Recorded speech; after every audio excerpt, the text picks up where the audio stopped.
Vipi mdogo wangu? Kama kawaida. Wewe una mpango gani kuhusu ile kazi? Unajua nataka nikuachie kwa sababu sio muda unakamilisha kuoa sasa hivi. Nataka nikuachie ile ofisi uimiliki. Unajua majukumu yatakuwa mengi. Kwa hiyo wewe umejipangaje kuhusu ile kwamba utanilipa kiasi gani kwenye ile ofisi? Umeshtukiza hapo. Tegemea hilo swala. Unaweza kukurupuka Asili kwamba unataka kuniambia mdogo wangu mimi na roho kwenye ile kazi.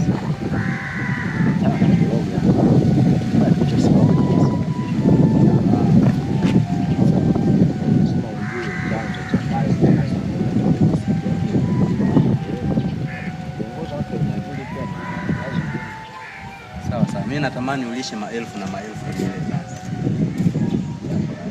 Vijana, Bwana Yesu asifiwe. Shalom, shalom. Naona vijana mmependeza, mna afya, mna nguvu, na maandiko yanasema heri ujivike nira wakati wa ujana wako kuliko wakati wa uzee wako. Vijana sikilizeni, nimekuja na message nzuri kwenu. Nimewaona hapa toka niko kule. Nimeona mnazungumza hapa, sasa kama mtakuwa mnazungumza vitu vya msingi, mnazungumza pumba tu. Wakati huu vijana ni wakati wa kujiokoa. Wakati huu vijana ni wakati wa kujitetea.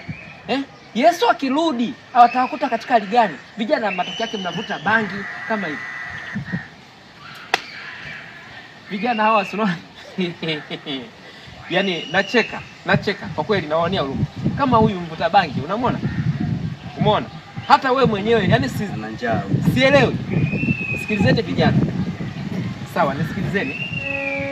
Natamani niwaunganishe na Mungu wa uzima. Natamani niwakomboe. Wakati huu sasa ni wakati wa ukombozi. Hata juzi kama mngeweza kuingia katika ibada tulikuwa tunasali ile.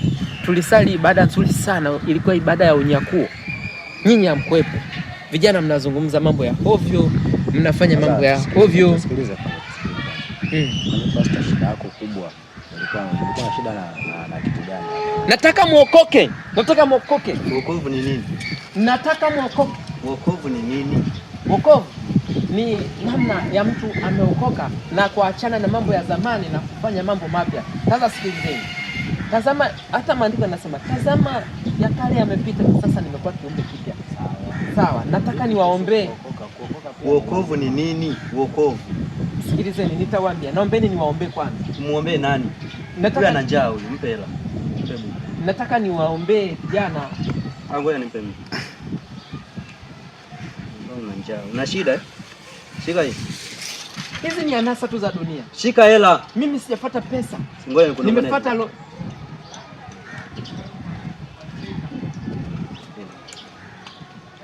vijana lakini nenda tunazungumza mambo ya siri. Unaona? Kwa hiyo sasa ile ofisi nitakuwa uiweke kwenye misingi sahihi. Wakati watu wanapokuja kula huduma, yani kula chakula kwenye ofisi yako, nenda na formula ambazo mimi nilikuwa nazihitaji. Sawa mdogo wangu. Kwa hiyo kuanzia kesho ile ofisi nitakukabidhi. Sawa. Mchungaji ana njaa yule, achana naye. Anazingua. Basi poa. Poa. Sawa.